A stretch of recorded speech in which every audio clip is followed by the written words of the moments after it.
Are we live? Now we're live. Hey, we're live. This is Brent Leary. This is Friday I don't know, what, 6th? Man, that means next Friday is going to be Friday the 13th. Huh. Better not get ahead of myself. Hey, it's a small biz breakdown time. Noon Eastern, 9 Pacific or whatever that is. And I'm Brent Leary. And contrary to maybe popular belief, I'm actually happy right now. Well, kind of happy. Matt Stafford, my favorite quarterback who plays for my favorite team, won the MVP award. So at least I have something to look forward to, because it certainly ain't the Super Bowl this year. But anyway, I'm very happy to be here, and I'm happy to introduce the crew. Always starting to the furthest west we can in these continental United States. It's Leland from Oregon. Hey, Leland. Hey, Brent. Good to be here. I'm sorry to hear that your team didn't make it. It's kind of crazy around here because the closest football team is the Seattle Seahawks, and so people are in a frenzy. They're frothing. They're waiting for the Super Bowl. They're hopeful in this area. Yeah. Thanks for the detailed report of the area and their frothiness there, Leland. Appreciate that. Let's keep moving, though. Let's go Gary, Indiana. I just like saying going to Gary. I feel like, maybe I should put on a fake afro and say that, but my afro days have long passed. But we're going to Gary, Indiana to see Pierre Du Bois. Hey, Pierre. Good. I was going to do it again. Good morning. And keep forgetting. I'll just say hello. Hello. How are things in Gary? Things are a little bit cold, but doing okay. You know where I think it is also a little bit cold? Because this is a first. I don't believe I've ever seen mystical, magical Madam Mike drop from Medina wearing like a fur coat inside, but it's even a tailor. What's going on here? Right? I'm wearing this like slightly furry vest, and I'm like, it's cold, but it's beautiful. It is sunny, and the snow looks like little glitter diamonds. Wow, little glitter diamonds. Yeah, all the more magical. Let's just see if there are any little glitter diamonds in our nation's capital, where we go to visit Mr. Smile himself, Shashi Bellamkonda. Hey, Shashi. Hey, everybody. Good to see you all. Need a little warmth from this 10 days of cold that isn't stopping anytime soon. That's not a good thing. I won't tell you then that it's going to be 60 degrees and sunny here in Atlanta. Maybe you can glean some of that warmth coming in from me. I don't know. Yes, we're glad you're happy today. Yeah, it's a rather unique occasion, but hey, it is what it is. Take advantage of it. All right, as we traverse all the way to the East Coast, to that, I can't say it's a mystical magical, but I can say it's the nation's vacation capital. I still think it might be a little bigger than that, but we'll just stick with the nation. It is the one and only Ramon Ray. Hey, Brent. Hey, everybody. It's the vacation capital of the world, just to keep correcting you as you say it wrong each time, but that's okay. Vacation capital of the world, vacation capital of the world. VCAL, if you want to have it better, that VCAL, vacation capital of the world. Good to be everybody. And Leland, I hope you're well. Family is blessed. Shasha, I hope you're well and thriving. And even sorry it's so cold for you, but the warmth is coming in here. It's always good hanging in with you and the man of analytics prowess and more. And Brent, the host with the most and knows about sports and something that I don't know anything about. I'm the guy who messed up bringing the Dallas Cowboys to the horse-shaped shoe thing, thinking that was Cowboys, and it was the Colts, I think, during the NFL honors, escorting them in Museum of Natural History in New Jersey. That's how much I don't know. And it was the team ownership, and I was highly embarrassed. I'm like, sorry, let's go to the other table. Good day, everybody. This is a small biz breakdown. What's up, Brent? That was quite a breakdown there. Yes, sir. If you ever know anything about the Indiana Colts, just ask the guy that's in Indiana. Because of Indiana Colts, like Indiana the team. Got it. Okay, got it. Okay. Yeah, Indianapolis, Indiana. Got it. Okay. All right. That's all right. Got it. So this is about the time I ask each and every one of you, how you doing? It's been a long week. A lot of stuff going on. I'm not even talking about me and my house. I'm just talking about in general. So I digress. Who wants to say how their week was first. Shashi, go Shashi. Tell us, please. I've been publishing a lot of articles. One thing that really thrills me is as and when I hear news, I'm publishing, and that's gaining a lot of attention. So I'm really happy about that. AI definitely helped. I don't have to go talk to a web developer anymore. I can style it in any way that I want and post it. That's good. But what I'm noticing while I'm writing these notes is that there's a lot of M&A, meaning the smaller companies that in the last 3 to 4 years have developed some AI related software. Bigger companies are buying them a lot, like UiPath just announced Work Fusion, right? So things like that are exciting. But at the same time, I'm not looking at my 401k because You I can look at think, it today, at least. yeah, people make assumptions, right? They're thinking like if companies are going to spend so much, and by the way, thanks to all this group, and it's a strange phenomenon. When companies lay off people, the stock price goes up. When companies want to spend on AI quite a lot, the stock price goes down. Go figure that one out, right? Yeah, that's my week, Brent. All right. Who wants to go next? Who wants to share? Evena. Well, as you guys know, I got tired of reading surveys and I decided to see how many people would share what's going on in their life. So thank you all for sharing that what's working survey. The responses are few so far. So people, it is a little asking you to share and rant and vent. But on the good side of things, I also asked people to connect with me and to do a video call with me, and so that we can talk. And that made it a really great week. I had like a lot of interviews, had a lot of great conversations with people, and I was really looking for those positive stories, and I got some. And if time permits, I'll share some of those. Very cool. Looking forward to hearing some positivity around here. Speaking of positivity, what about you, Pierre? Good question. This week went by a little fast for me. I'm still setting up for a couple of webinars later on in the year, and one actually a workshop. This sounds a little self-promotional, but I'm going to throw it in anyway. Marketing Analytics Summit, which is going to be in April. I'm actually working on a workshop for them. I did this last year, but naturally because of AI and all sorts of other little things have crept in, I'm actually reconstructing the workshop to be a little bit better with the AI parts as well and working that in.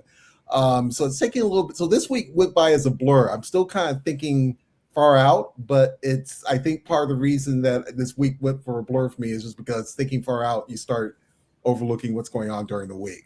But I am still looking forward to that, and then also teaching as well too. I'm an adjunct for Champaign College. I picked up the course again for this year for doing art programming for them, which will start in March. So got a lot of stuff in the fire, just kind of trying to get to it, and then looking up and realizing that the week has been a blur. Did you say Champaign College? Champlain. Oh, I was going to say they got a college for Champagne. That'd be kind of cool to check out. I have a beer college next. Mr. Ramon Ray. Yeah, I'm feeling good, Brent. I think, again, microcosm of me. I'm not speaking for everybody in the world as I can do, as I often do. And I'm not speaking for all people in the USA as I can do if you wish me to. But just focus on me, Brent. Really, I feel good, man. It's been, as I've shared before, I'll say it again because we have new audiences. It's been a slow season post-COVID. I know it's been a while, but still, it's been a slog, a slow for me. But I think the seeds I planted last year, 2025, are now taking root.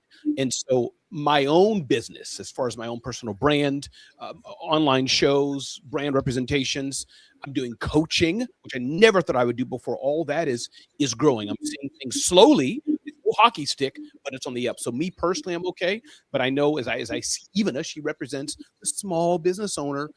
Yeah, it's not great for everybody. But again, as we shared last week, I think it's not a tsunami of negativity. If Anthropic can poke fun at you know, AI, then it must be a good day. So yeah, that's how I feel. Okay. Well, we are going out west, not necessarily for the least, not necessarily for the best, but we are going out west to see what's going on with Mr. Leland McFarland. It's it's mixed bag. So I mean, I'm starting to prep for taxes, and so you're starting to see the bill that comes with taxes, and it's this first full year of doing business, and it's a shock, when you get that like bill for taxes, and you're just like, oh, and I haven't even gotten through everything, but it's like that initial like amount, and it's a shock. It's a shock to the system, and I'm gonna have to, I'll get used to it, but it's still that oof, reaction, guttural reaction to some of the stuff that it's like business owners, they get hit hard by taxes. Yeah. But on the good, I've been really working into vibe coding and working on a plugin, a little side project, and I've gotten really used to vibe coding and really hit a good vibe, I guess you could say, a good groove. And I even got to a point where because I use ChatGPT, I hit a point where I started breaking ChatGPT. It was more like the chat was so long that it was crashing the and I had to move it to a new chat because it was just so long. But yeah, it's kind of cool to learn a new skill like that and be able to see fruit from that. Hey, Leland, can I just share something with you all? Leland, particularly you. I tried vibe coding for the first time. I think most of you all are geeks in some way. I think I'm not. I don't like the coding aspect. But Leland, I was disappointed because I didn't get anywhere. Like I made the code though. I got code made. So I get the idea, but I don't need a tech help right now. But I'm just excited because I do. Brent, I understand how people are saying, especially if you're a coder, being able to prompt it and you know what you're doing, man. But I didn't know like how to make it executable or how to make it. I couldn't make it do anything because I don't know anything about coding. So I think I missed some container or something. GitHub. It was trying to. I just did. I don't even understand. So I'm gonna probably reach out to a phone call. AI alone, since I don't know anything, I couldn't bridge the gap towards like double clicking and have it a simple game like people are talking about or making a web services. I got the code.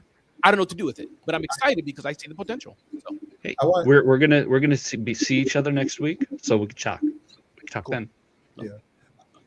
Yeah, that's interesting, right? Zoho. Oracle's next week. Oh, yeah. Zoho's like I think in 3 weeks or 2 weeks. It's the 17th to the 19th. It's the week after what happens next week.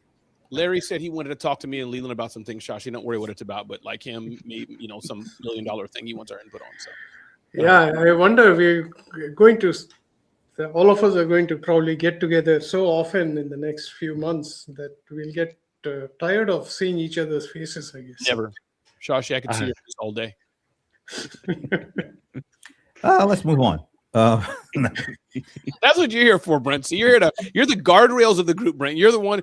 Children, come back. If I'm the guardrails.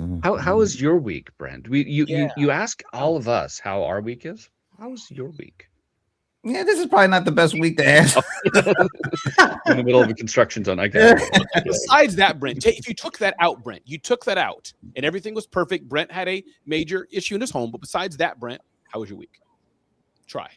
That's a pretty big besides. I'll try next week and see how it goes. All right. Now I had dropped this into our messenger chat thing. This was a snapshot, just a snapshot, a moment in time on the CNBC website homepage. Stocks are under pressure again with NASDAQ on pace for a worst 3-day slide since April. That was one of the things. Software experiencing most exciting moment as AI fears hammer the stocks. That's not necessarily my idea of an exciting moment, but okay. Bitcoin drops below 67,000 as sell-off intensifies and pessimism grows about the crypto's function. Google parent Alphabet shares fall 5% after earnings beat. Here's what happened. And another thing that wasn't captured on this, but it came out around that same time. The amount of layoffs that were announced in January of this year was like the highest since 2009. And y'all didn't mention any of that as you talked about what was your week was like. That's what was interesting to me just now. All the stuff that's going on externally, and it wasn't necessarily positive sounding. You guys didn't care about it at all, which is interesting to me. You knew all that stuff was going on, but yet in itself, that didn't really register. Is that how a small business people have to make it through what's going on right now? Since no one's jumping in, I think Ivana wants to say something. Oh, no. Yeah, I'll go jump in. So my point is that I think, yeah, Brent, I think two levels. I think one, as Shashi pointed out again in our private chat, bringing in Zoho again, Zoho being a private company, this $1 billion, whatever, tons of money, doing great. They can weather all this stuff. All this stuff is gravy to them. I say that because in the same way, there is the game of stocks and all that, as we know, right, or not. So that's that. But I think to answer your question directly, yeah, Brent, if in my little world, I'm trying to make 500,000, 4 million, 25 million, and that's going well, my leaf blowing company, my snow blowing company, my whatever I'm doing is going well, yeah, Brent, I'm good because I don't need a lot to make 50 million, 10 million, 3 million. So I think that's why the stock, as you know better than me, Brent, that's a big boys, big girls game.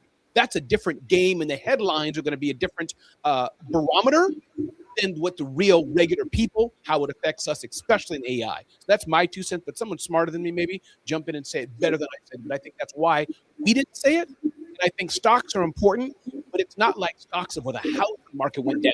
These are $1 billion games of AI and tech, which are in a fluctuation right now. That's why I see it. Here? We're hearing a bit of that echo all of a sudden. I don't know if anybody else is hearing that, but I can hear a little bit of that. Anyway, yeah. So who's going to follow that up? I muted myself, so it's not me to say. I muted myself. We can live get it done. I muted myself. It's Shashi. I just muted Shashi, and all that sound went completely away. Yeah, I figured it was. Shashi, you might want to try getting that fixed a bit. So we'll go. So yeah, who wants to go next while Shashi is? I'll jump in a little bit. I think part of it is this whole discussion about a K economy is a big part of it as well too. I think it plays to what Ramon was saying. I don't think it's 100% not caring as much as it is if you don't feel, if you, or let's say even your customers, are not necessarily feeling like the stock market is really impacting how it impacts, but it doesn't impact directly how you go about planning your work, planning your business. I think the challenge that comes in is trying to figure out, it's now really figuring out how does that news really fits into what you're trying to do.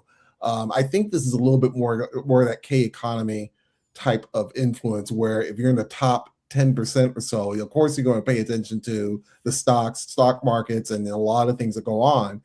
And I think if you're in that lower part of the K, I think you do notice it, but you don't really, unless you have stocks, unless you have something in that market, I don't think that you pay attention to it as much. Or I think that it's sort of this, or even let's make it even better. Let's say that you are a small business and you don't have a contract with a publicly trading company.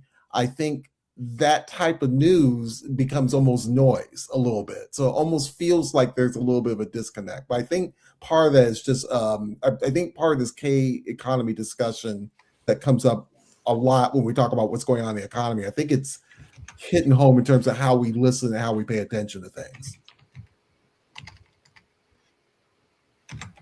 Ivana?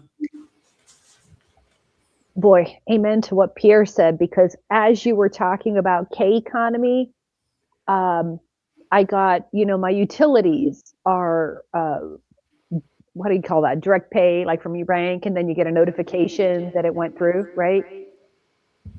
I got a notification that my utilities went up by like 30%. Now, yes, it's cold. It's colder than it's been, but my gas bill was up 30%. And one of the first things I thought of is, oh my goodness, how are the restaurants doing? How are some of these businesses doing? Because that can be a really big cost increase. So like those are the things that were top of mind for me. So more practical, more mundane for sure. How good a person is she to get a 30% increase in a bill of hers? And her first thought was to the small businesses in her local community. That would not have been my first thought. I'm just Well, saying. hey, I wouldn't say my first thought, obviously. I was, you know, if you were to watch me open up that email, you would have seen like large Mike Tomlin eyes, Mike Tomlin googly eyes. Yeah, look kind of like that. Yeah, Ramon, you know who she's talking about, right? Sounds like a Christian music artist. Mike Tomlinson is a Christian Tomlin. Mike Tomlin was the coach of the Steelers for like 20 some years. God bless. And he's known, Pierre, for just having bug googly eyes on the sidelines. And that's what I looked like. I had googly eyes. Only there was a picture of that.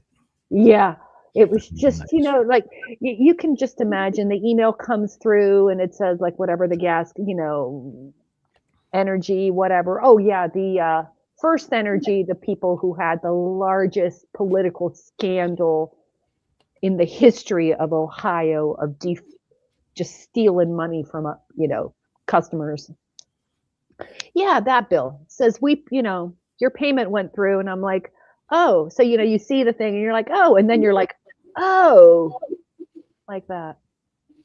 So I was just imagining how, you know, several thousand other people got that same email. Yeah, I mean, how much of that impacts your small business? Like when you get things like that hit you, and this is a personal thing, but is it easy to like brush it off and then go into business kind of mode, or does that just carry over in everything you do at this point as a small business person? I recently had that kind of sort of happen to me. A service that I use decided to get me, you know, upgrade me without my consent. I didn't, you know, didn't ask for it. I think we know what service that is. I think you mentioned that before. I mentioned it. I'll just keep the name. But you know, the price went from $44 to $330, and you know, same reaction. My eyes popped out, and I was like, "What the heck happened?" And so, you know, I emailed them and I said, "What's going on?" And they're like, "Yeah, we just, you know, we think that, you know, you're not, you know, qualified for the lower tier, so you have to use the bigger tier." And I'm like, "Okay, I'm out. I'm gonna go use another service. Give me my money back, because unless you can articulate how you know, I didn't agree to that." And I had AI actually help me write it, and they refunded me. So I mean, I guess, you know, I went through that, and so my reaction is I'm gonna try someone else. I'm gonna go to a different service. And you know, some people can't do that. I know that in some areas you can choose your power company. In my area, I can't choose my gas company for natural gas. I can't choose the electric company. I could choose internet to a certain degree, but it's kind of like, well, you could have this really awesome service, or you could have these really low quality services, and they all cost about the same. So you go with one. But that would be kind of hard to not be able to do that and be like, oh, my prices have increased. I've got to stick with you because it's a monopoly. My heart aches for small businesses that are in that situation. Have any of you tried to increase whatever your price for your services are? Like after you see all these increases of all these things, services you use, and can be exponentially, not just like an additional nickel. You know, like doubling what you're talking about is like almost a 10x. Have you ever thought about trying to increase your service price? Oh yeah. How are you able to do that? Will people accept that? Well, again, I think this goes to the vastly different between the larger business and how they're doing it, recurring revenue, and small. In my case, Brent, so again, I'm new. Let's take the coaching that I'm doing. I have an online community. The first 10, 20 people in there, they will always get that same rate.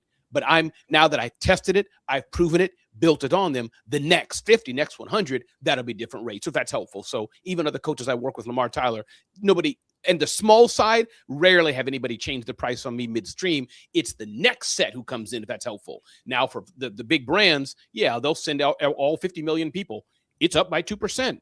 Take it or leave it. But I can't afford to do that. I could never tell. Brent signed up for the service. He's paying $500 a month or $19 a month. And I'm like, now, Brent, it's 30. He's out. Because I'm not a must-have. Most of the time. I'm not a utility. So, but others, please. I'll say from my end of it, from the beginning, I had to move away from hourly to actual packages for people, which made me think about what I'm providing to the customers each time that there's a price increase.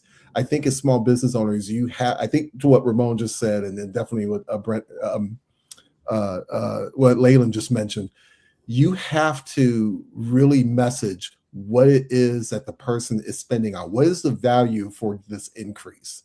That way people can understand what they honestly are getting. What they're getting is a little bit more, and they're going to make comparisons. That's the tough part, I think, that comes out of all of this.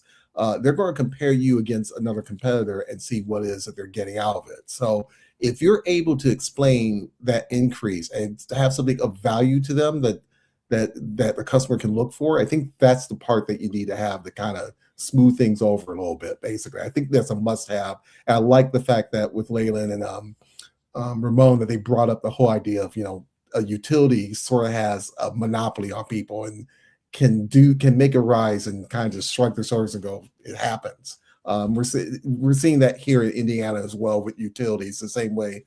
Even brought up about the heating as well. That's becoming a hot issue. No pun intended, right?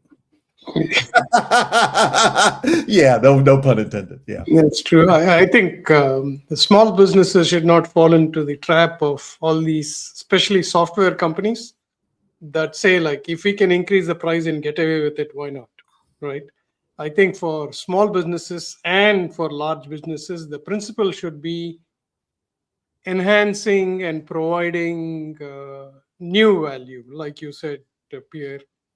Like, you can't just say, like, I'm going to provide the same service, but things have gone up, so I'm going to increase it. It's going to be like, hey, we are actually upgrading you to Ramon XYZ version, which means that you will get 10% more impact than you're getting now.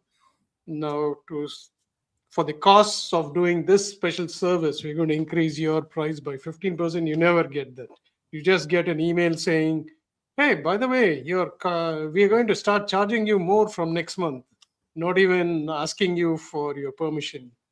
Especially, Leyland, your example, the company that is buying up a lot of software companies, their business model is only this. It's so painful for people to move away from our platform, so let's charge them without making any enhancements. I think that's wrong and greedy.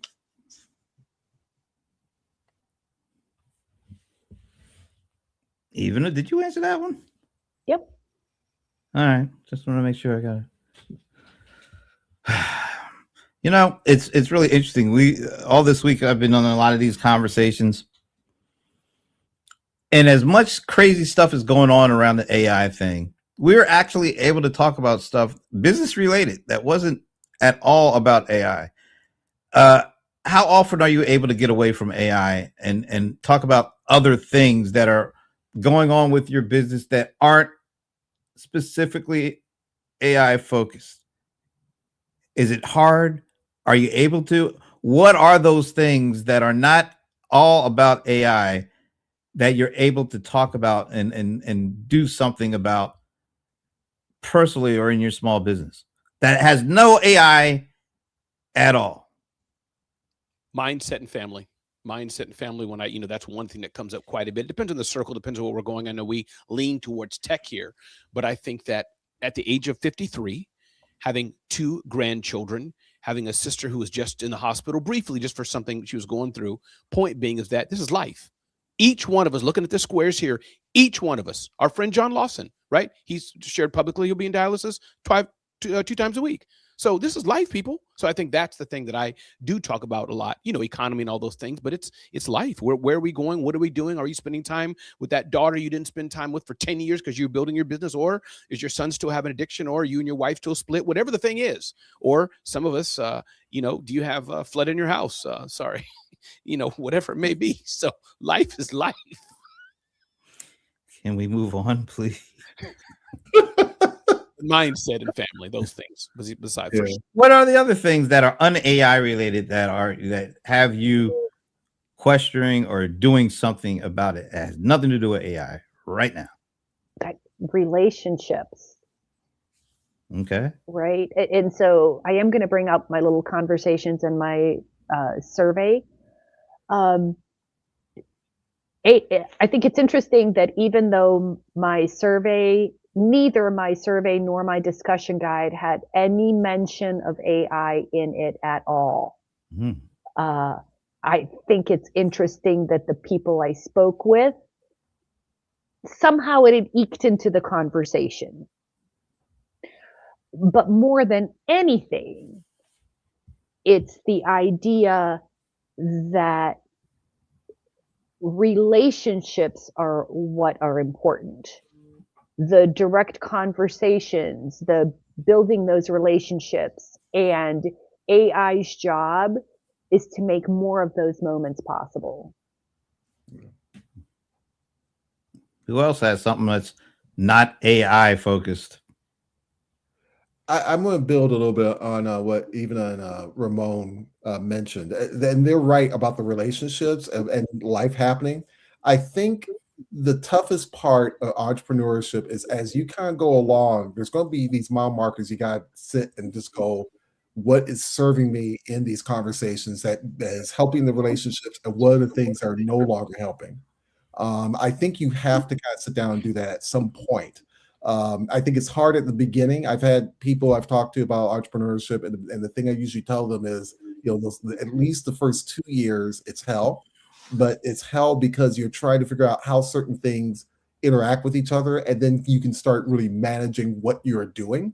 But I would say at 2 years after you start it is a good point where you need to kind of look and say, okay, what's happening here? What's working? What's not working? And what is it costing me or other people to get to this point? And can we continue, or do we need to make adjustments? And I think that's something that everyone learns how to do. I think AI is forcing it because we're hearing so much about AI's impact everywhere. To your question, Brent, I think that's it's a great question because that impact is everywhere, but it's not hitting everything all at once in the same way. And I think we're trying to figure out how we are managing those other parts of our lives as well as other parts of our business where these things need to continue on despite the fact that Claude is taking over with Claude Code, or that the latest release is coming out from Copilot and everything else. Though, if you go up on X feed, you can hear those updates almost hourly, and people trying to say, "Hey, here's a new thing I discovered." That becomes noise. It doesn't become innovation that can lead you down a path. So, sorry, go ahead. Okay. What I was gonna say is, a lot of the news that I put out on Small Business Trends is usually geared AI focused because that's a lot of where the news is. And it is interesting looking at the average small business owner. I go into there's a tea shop that my wife and I like to go to. We went to a bookstore. We got friends who are plumbers, electricians, stuff like that. And even though I'm reporting on AI a lot, AI, because that's where all the news is, it's not necessarily in the average small business. It's not like you see it heavily used. These are businesses that have been around for years. They've been doing it this way. They don't necessarily need to have everything rolled into AI to the point to where they have a kiosk in their business and is able to kind of automate 90% of their business or something like that, because you're always going to need people who are laying pipe for plumbing. You're always going to need people pulling wires, cables. You're always going to need the coffee shops, the tea shops. They're always going to need employees. And yes, you can add in a little bit of AI to be able to offset some of those mundane tasks. But for the most part, when you got a small business, you know, you got shops, you got plumbers, technicians, all these kind of the average small business person, most of the time it's going to be just an average person, and then it's going to be relationships, as you guys were talking about, with customers and building trust, and that's ultimately going to be your key to success, not necessarily the new AI that's just come out and can revolutionize your business. One place yesterday, just like Ramon said, unfortunately, I had to spend 4 to 5 hours in the hospital, not for me, but for a friend of mine. No AI for the 4 to 5 hours, nothing. They may be using it for transcriptions and everything like that, but front of the house, there was absolutely nothing. In fact, one of the places where I thought AI could be used was while we were going into the hospital. There's a lot of snow, and because there's a lot of snow, there are no sidewalks. So another friend of mine was actually walking through the gate that closes in the parking lot, and the gate actually hit him. And I was thinking that's a good use of AI, where, you know, at least AI would recognize, hey, there's no car in my vision, and there's actually a human being, so I should not close, right? So things like that, but it'll take time. I mean, why would a hospital system change it until they got sued or they saw a lot of things, right? But they will depend on a vendor to come and sell them this solution. Just like the parking lot enhancements that are, is nowadays when you go to some of the newer ones, it takes a picture of your car. So whenever you pay it, you don't have to, you know, wave it, to get down and try to struggle with waving it in front of the scanner. It just reads your meter and knows that you paid for it, right? So things like that are important. And I was attending the Cisco AI Summit, and the guy who benefited the most about AI, he said something that is a message that everybody should hear. He said, your biggest strength is knowing what your customers want, knowing how to deliver that service to them, and AI is not going to do that for you. And the second thing he said is, like, don't go put all your stuff into like any LLM. That should be in your notes. It should be within your premises, because there is no, that is the property that you have, because otherwise LLMs will know everything. So I thought these two messages were very good, coming from Jensen Huang of NVIDIA. So, Who? No, I'm just kidding.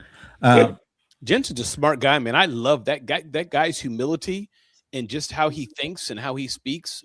Wow. Ooh, I love it. So that actually kind of poses an interesting question that I think me and the cold one, the bold one, Jonathan Rice Lawson, I'm legally obliged to say it like that from time to time. Sorry. When we were sharing some things in our little chat, and he had mentioned, you know, Apple, people are looking at Apple, their comeback, and thinking it's all about the iPhones, and it's really about the Mac Minis because of the ability to run locally LLMs.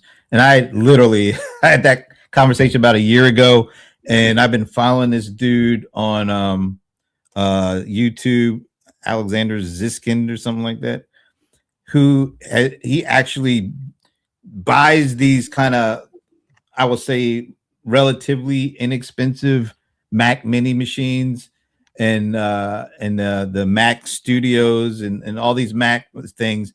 And the latest one from last year, the Mac with the, I think it was the Mac Studio with the M4 processor.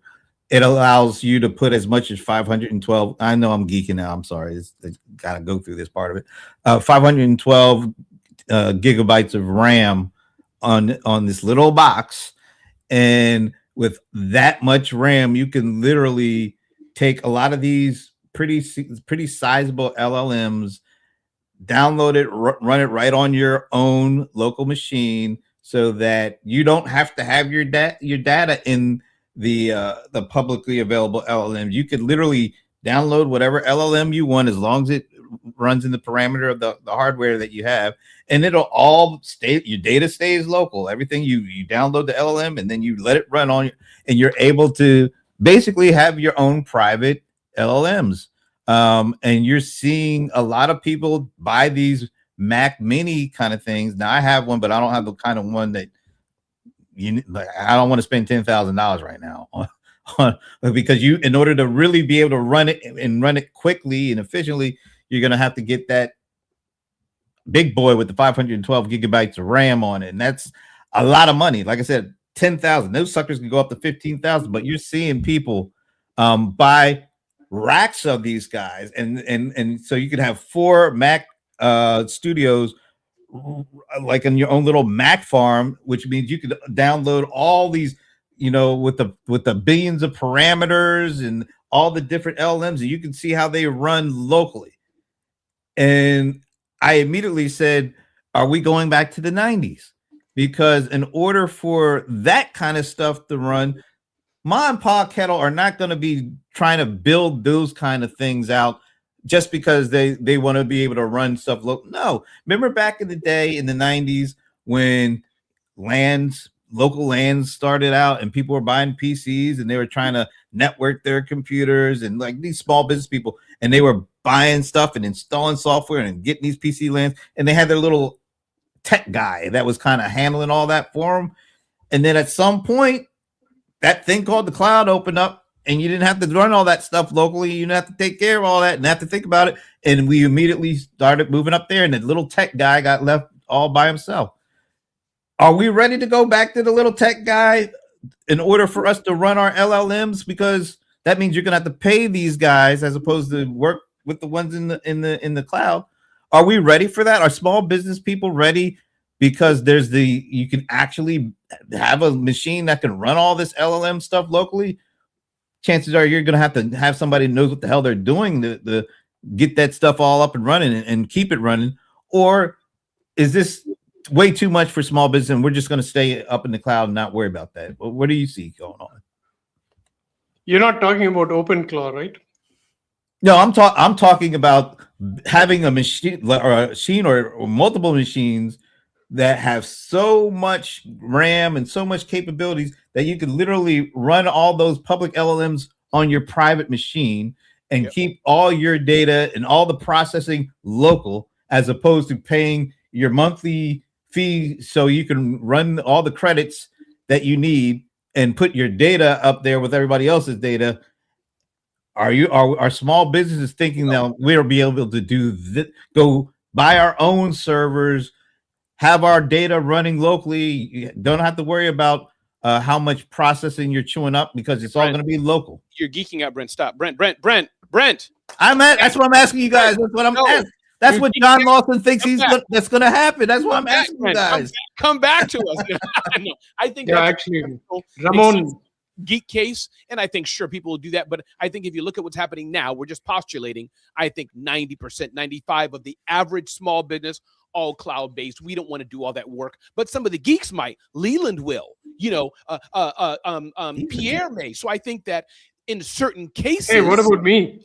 Well, you're not. You're a geek too. You're a geek. You're a different geek. Leland's the guy who will have the robots going up and down the ceiling like a Terminator movie. But most of us, 99%, we're going to be cloud-based, average people. But we're going to advantage, from what's happening for sure. But I think you're interesting, Brent. But I think that, for example, a small defense contractor, for example, small, $100 million, $200 million, small in that sector, that couldn't normally compete against Raytheon, she can hire a small team of people to scale them faster, scale them better, do some ninja stuff like they couldn't do 20 years ago. So that scenario I can see. But Pierre, you're not. What do you think? I agree. I think here's the thing. Computers have always, whenever there's been a launch of features for computers, they've always have to think steps ahead. It's just like it would be no different if I was coming into, say, a Ford dealership. I'm going to use Ford. I want a pickup, and I end up with a heavy-duty pickup, but I'm not carrying heavy duty payload. I may be doing the light things with the family with it. I think what Brent has talked about is that there are more features now for options to have AI technically to have. He's absolutely right. There's more options to have AI models locally. I think business owners will. I think they will adopt at some point, but it's not going to be to the nth degree of I want to run a model. It may just be working with somebody who has capacity, who's maybe bought that type of computer and has that capacity for it. I think there's always going to be a middle ground that I think most business owners will fall under, where they don't need all the capability in-house, but there needs to be some things they need to do to keep up with things. Like, and it could be just as simple as I've met people that don't even use Zoom yet. And that kind of puts a barrier between communicating, for them to communicate with other business owners who are online and need to be able to share information to make real decisions. So there's always going to be this middle ground that's going to get sorted out. I just think it's going to take time to do that. I don't see business owners running AI models directly, like off the jump, but there can be a middle ground of what types of agents that business owners will deal with, where maybe some of that capacity will be of benefit. And I think that part will get sorted out as we see people try to manage agentic AI and thinking, maybe I don't need to be a programmer, but I need some capacity to have an agent that can do this back end work for me. So that way I can relax as a business owner and get more time back for myself. I don't agree with both of you, Ramon and Pierre. I'll tell you why. And you heard it first here. The biggest computing company, forget the companies that exist today, is going to be NVIDIA. And the reason being, like when you start using AI, like try using any kind of AI processing on your phone when your signal is weak. Frustrating, right? Now, small businesses in the future, whether they know it now or not, are going to have a lot of sensors and a lot of physical AI. For example, when somebody comes into the Ford dealership here, they'll probably know who's coming and which representative should actually take care of them. And that's not going to be like today a text message to somebody who's sitting in the restroom saying, hey, your customer has come. It's going to be something that's well orchestrated. So it won't be small businesses building servers, but the providers, which may be, Brent, people who are going to become like AI enablers or AI technicians, who are going to come and install all these systems in your small business so that your small business keeps up with it. Brent, but when? Now, are you saying in 2 years, or are you saying like in 15 years? Because I get your point, 2 years. Shashi, but this is not even, I mean, I guess what I'm saying, I hear you, but it's like, I don't know, I guess I'm trying to get a parallel example to today. It's kind of like if you and Brent were arguing for everybody's going to be a vibe programmer. Great example. We're talking about it headlines, but I don't have the stats, but just my intuition, talking about the smaller businesses, we're not all vibe programming. Stop. It's a headline. Let me ask you a question. How often do you change your computer? Rarely. Because you don't use it for like billing, you don't use it for transactions. Like, I mean, because it's so fast now. Like a small business would. Years, maybe once every 10 years, 5 Right? years. Yeah. Small business get pitched about equipment constantly, right? And then when they see like dollars in their minds in going for a new expense, they're definitely going to change. So here's this, then. I guess, Shashi, and then we'll let others talk if they want to talk. Other than that, I mean, you can just do it, and Brent can just go, have lunch, whatever. But the point being is that I guess, Shashi, and then we'll move on, is that I guess it depends on who. It depends on market, depends on the type of small business. So maybe you have a point, and they are being pitched on all kinds of services. And that point, if Brent meant Verizon coming and having a new offer or Stripe, and it's built in like that, sure, for the right business. I thought you meant most of us here. I'm not having something I'm running here. Sorry, I'm going to the cloud. But back to you, Shashi or Brent, or whoever. I mean, what Jensen said is everybody should actually assemble a computer. Only then they'll know the power of doing it. Everybody's not assembling a computer, Shashi, in the same way everybody has Wi-Fi. I didn't freaking go to Radio Shack and get the box and put it. I'm sorry. You and Brenner in this geek-minded, cloud-based, everybody's Leland world. Sorry, there's normal people like me and Ivana. We're not doing that. If it comes to hold on. This leads to a dichotomy in the world, almost very similarly to the K economy, right? There are people who think using ChatGPT is using AI, and there are people who actually know what is coming in the future. Now, the future doesn't mean that we are all going to become geeks. The future just means that we are going to say, like, whatever is going to affect our business and increase our earnings and give good customer service is going to be what people will do. What you're trying to do in my last point, Shashi, you're trying to Gandhi me. And here's what I mean. You're trying to be like, you're the savant. You have this mellowed speaking, like it's so right because you're saying it. You can't pull that on me. Because you sound smarter than me doesn't mean you're right, Shashi. I'm sorry. I love you, Shashi, but I'm just having fun here, guys. I like to argue. Shashi could be right a little bit. But you look more like Gandhi than me, Ramon. That is true. But I meant honorable way. You know, the person who has that beautiful voice of sounds smart. But he must be right. This conversation was good because this is exactly how small businesses should weigh, right? Like not really come and say like $200 for whichever LLM that you want without knowing what's in it for me. Where do I earn more money? Yes. Ramon does have the dulcet tones, though. I just thought I'd throw that in there. I gotta put the right voice on. See, Shashi stayed calm. Shashi stayed progress. He got under my skin and pissed me off, so I couldn't like speak so calm. Shashi just kept a nice, calm demeanor and a smile. So I don't think for the average small business owner, they're going to go out and get themselves a $15,000 PC. That would be more for like larger medium-sized businesses to large businesses, you know, that really have a need to make sure that their data is private. But I'm already seeing that you can spin up your own AI instances through Amazon AWS. So, and they have defense contractor, like government grade encryption. So the question would be like, why would I want to have something in house that if a fire were to happen, it's all gone, when I could just spin up an instance?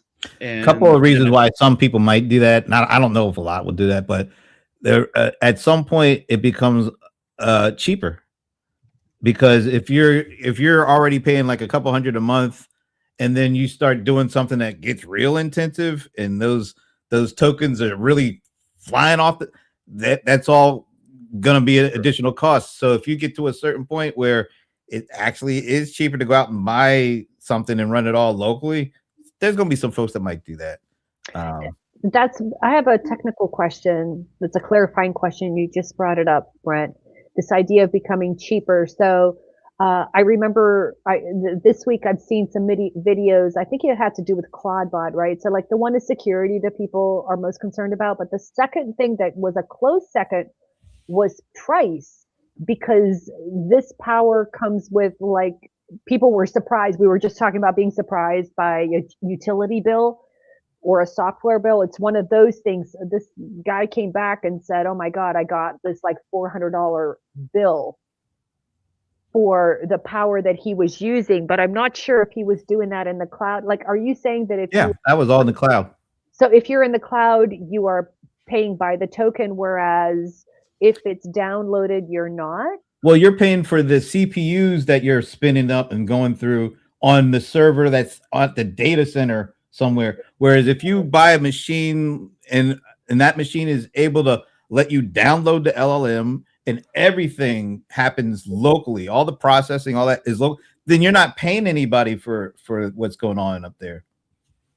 I can't believe I'm going to say something about this topic, because like I know nothing. I'll give you an example. Ivana, I was actually testing one of these like automated agents. 3 days I got a bill for $129. So oh my God!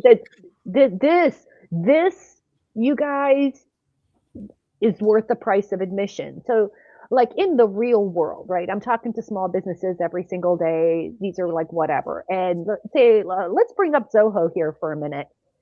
Many of them might have heard of Zoho CRM, but they didn't really know or understand that there was a Zoho One and that you could get like 50 some apps for like $37. And they were like, wow, I've never even heard of that, whatever. And I said, and because you're, let's say, a CPA, an attorney, a chiropractor, these are businesses where data privacy would be kind of a thing. Yeah. That becomes an excellent reason to choose Zoho because you are dealing with customer and client information. And now to bring that over, let's talk about an attorney, for example. I had an attorney who was a client who is also my attorney. He's an elder law attorney dealing with estate planning.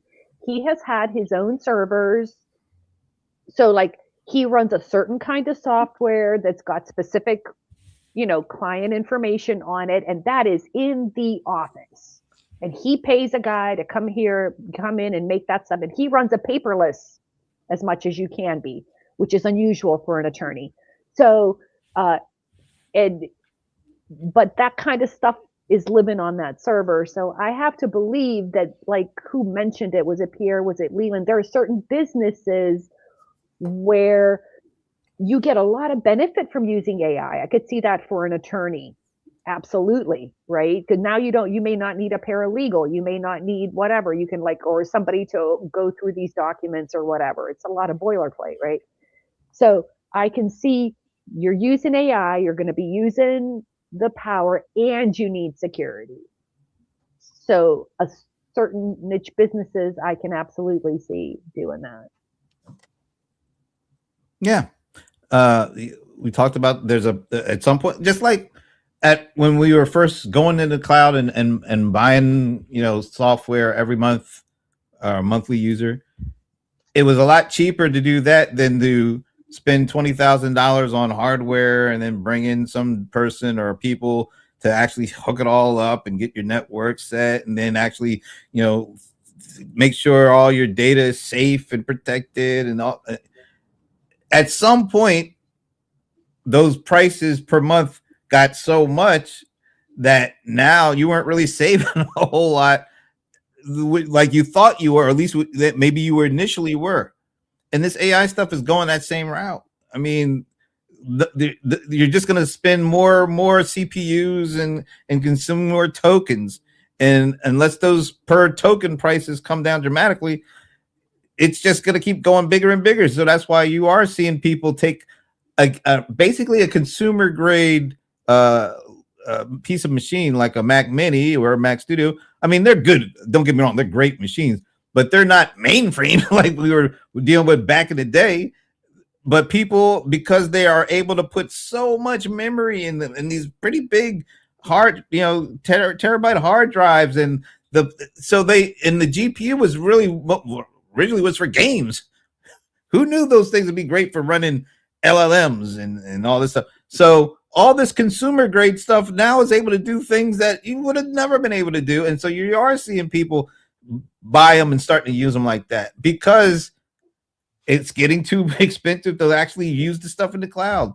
And your data could be being mingled with other people's data. And so you are seeing people like even said, if your customer's data is the North Star, maybe you don't want it all getting mingled in with everybody else's stuff. And if you do have some money and you do have a guy that's a local person that can manage that for you, just like the PC and the LAN guy back in the day, there's going to be a market for it. I don't know how big it's going to be, but if you're really looking at the overall cost, not just now, but in the future, and you're looking at the privacy of your data, some people are going to make that jump. I just don't know how many, but how many of you would actually do it based on your business? If I had a consultant, someone to help me with all the tech stuff, sure. I guess my point is where I'm at, and again, dividing what type of business we are. For me, the talent being the creator, the spokesperson, Steve Hart of small business, as it were. The Steve Hart of who? Who's that? Kevin Hart, excuse me, Kevin Hart. I was like, who's Steve Hart? Kevin Hart of small business, Steve Harvey of small business. I want to focus on what I'm doing. But if I had that person, who was running operations and doing the cool stuff, absolutely. But I guess, again, that's who we're talking to. I would not be touching it. My thing with vibe coding yesterday, that has horrified me and given me, I was glad I did the code. I did a prompt, but I spent at least 2 hours doing the Python thing, DOS screens, all this stuff. And I'm like, where's Lee? Oh yeah, that's right. You do have those DOS screens. All right. Evena, would you do it? Would you? I actually have, I can't believe I'm going to say this, but I can definitely be one of the Mac Mini people. And I'm going to tell you why. This is weird, right? And I don't know how many, we're an older little panel here. I can't, I have a 2019 Not Ramon. Not Ramon. I have a 2019 MacBook Pro that runs like a monster champ. However, it still has an Intel chip, which means that I cannot download like some of these browsers. You need an M1. I'm 62 years old. So I'm kind of on this other side of my business. So where before buying a brand new machine and dishing out 5-6K on a monster machine that I know I'm going to use for the next 10 years and trick it out, suddenly is is that a thing? Am I going to be crunching data? Am I going to be, I'm already looking forward into my life and saying, So then I got to thinking and I'm like, well, what's a lower cost alternative that could solve this problem and give me some space to play? So all these other things, while they weren't relevant before, suddenly became relevant. So I guess what I'm saying is if you are needing to upgrade your machine, I might consider a little mini. Right? A little mini? Isn't that like a double? A double thing. I would consider a Mac Mini because I think I saw, I don't know. The one I saw was $600, but that does, I don't know if it's what I want.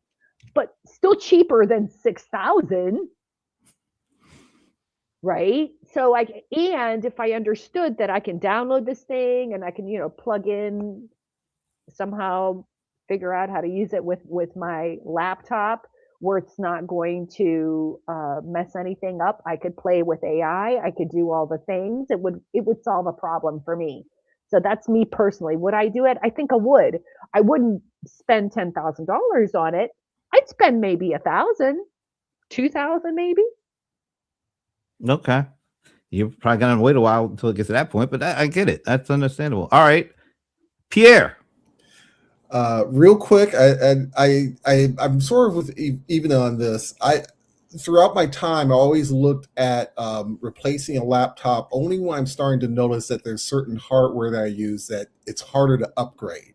Really good example. Right now, I have a 5-year-old M1. Actually, it's going to be 6 as of later this year. So I'm actually looking at trying to replace it. Partly because I'll take your old M1. Yeah. But part of the reason is that I'm noticing certain software is starting to kind of gear towards some of them a lot. I hear we're even talking about with Intel. LM Studio works with the M chip apples. So if somebody was on Intel, they couldn't use that. I think you have to look very hardcore at what you're using and what you're intending to use. Is like I said, the analogy from, like I said, for pickups is a good example. You could probably afford a heavy duty F series, but how frequently are you really going to carry that much payload in it? And I think everyone thinks through that stuff with the computer. Keep good notes on things. So that way, when you sit down with yourself and make decisions, you can kind of say, maybe there's an alternative that will allow me to do X, Y, and Z with this software that I'm using regularly, and maybe at a cost lower than what I spent the last time I did a computer. The capabilities are better. There's more things you can do, but you really do need to kind of keep a little notebook and sit down with it to make that decision. And I think every business owner should be doing that to keep up with technology. Leland, this is probably right up your wheelhouse. Would you do it? I've actually looked into certain types. So like the language model to where I'm talking to ChatGPT. No, I've not really looked too much into that because ChatGPT, I use like 4.0 Lite or something mini or something like that, and it's super, super cheap. And I've not ran into a point to where it's like, man, this is really costing me a lot of money. And all the tools that I use don't allow for custom integration. So I can't add in my own LLM. All the tools are hardwired to Google, to OpenAI, to Claude. And I can't sit there and say, I want my own. I want to point it to this one. You use this one. So I'm not looking that. What I would really like is that if I could do image generation, and not just any image generation, because there are some models out there that you can download, but they still get like little iffy with the text, and it messes it up, and it's not it's not necessarily the best with that. I might do that with that, or text to speech.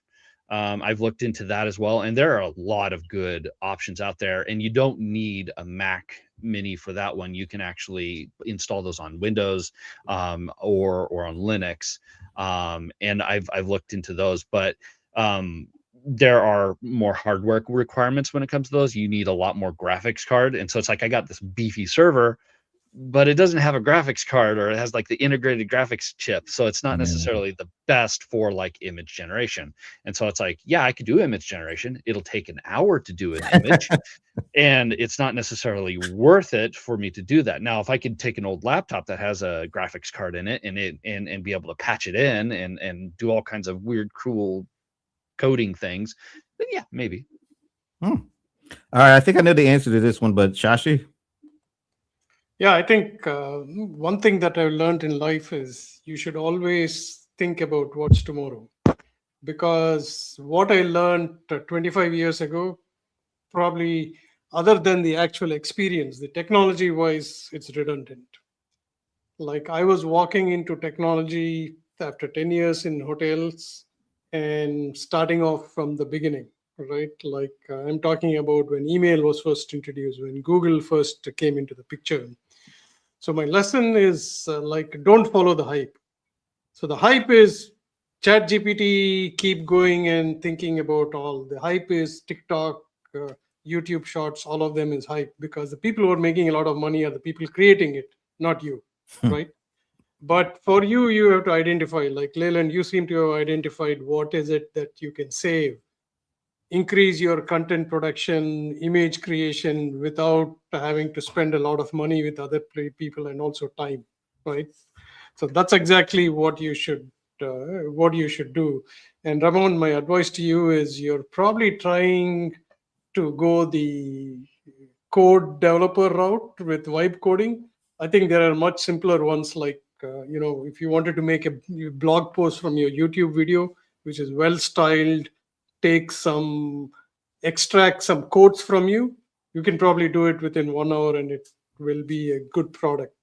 I see. So using, just if we have time, I know, but to clarify, so not a Zapier, just to go on that. So you're saying I don't, and I do want to try the coding part, but to do that, I can still use vibe coding to do that. You're not talking about Zapier or the tools we all know in the formatting tools, not that. I mean, if, for example, this may be useful for small businesses also. I don't look at my newsletters in my email, right? So I told Gemini every morning at 5 o'clock, give me business and tech news, give me news from India, give me news about marketing. Then I thought like, hey, this is an idea. One is, instead of reading all the newsletters, I get a summary. Why not just publish the summary? Okay. So then I told Gemini, give me the HTML code for Blogger, where I can just take it. I do need to look at the stories because sometimes the stories are repeated and Gemini says, oops, I'm sorry. But it takes me like 45 minutes, whereas it would have taken me 4 to 5 hours to go through my email. It gives you the HTML to copy and paste that to another platform. Yep. Got it. So that I get, but I still, Shashi, and again, I know time is over here, but I still do want to try the coding side. Like, hey, make a simple code that you can have your computer just go beep, beep, beep, beep every day at 3 p.m. Probably not ready yet. Oh. It's not you. I thought that was what vibe coding could do because it made it executable Anyhow, we'll talk later. Now I can see Brent's moving. He's like, Ramon and Shashi, shut up. I get it. We have a I'm enjoying Ramon going so deep into this tech. I'm trying, Brent. I'm really trying. It's inspiring, actually. But I'll give you something inspiring, Brent, since it's Super Bowl Sunday. Remember, everybody, I'm the guy who was with his son during Super Bowl Sunday many years ago and said, son, why do they have to have the yellow line on the screen when we can see the guys with the red vest and the chain on the field? And he's eating chips. He's screaming and yelling. You know, he's like a brand like y'all, you know, in the sports and all this. He stopped. Dad, what? You know, because I was interested. Why they have to have this thing? He said, Dad. Probably in his head, he said, dummy. But he said, Dad, that yellow thing is only enough. That's computer graphics. And that opened up a whole nother question. Oh, they have graphics. I'm just glad to see you bonding with your son over sports, man. Yes, that was a beautiful thing. And before we say goodbye, we can say hello to Tyler. Hey, Tyler. Hey, Thank Tyler. you for joining us. I love this conversation. I didn't know where the hell this was going, but it really went in an interesting place. It'll be interesting to see what 2 years from now, where things are with this kind of conversation. Are we going to see more people actually building their own LLM farms and things like that, and to allow them to not pay as much on the other side of this thing? I don't know. It'll be interesting to see. But thanks for the conversation. Thanks for whoever was able to join us. I think we heard from somebody we hadn't seen before, Brian P. Swift, JD. All right. Hey, Brian Swift is here. What's up? Brian P. Swift is amazing. He's like a ninja, man. That guy's a motivational speaker and more. Hey, Brian, thanks for being here. So I didn't say hello before. Our host didn't put it up in the screen. It's like, you're just gonna out me? You're just gonna put it all on me? Yeah, thanks a lot, Ron. I thought we were having a moment there until that, but damn. All right, folks. Thank you for joining us. Show up next week. It's Friday the 13th. What the hell could go wrong? We'll see. Have a great week. Thank you, everyone.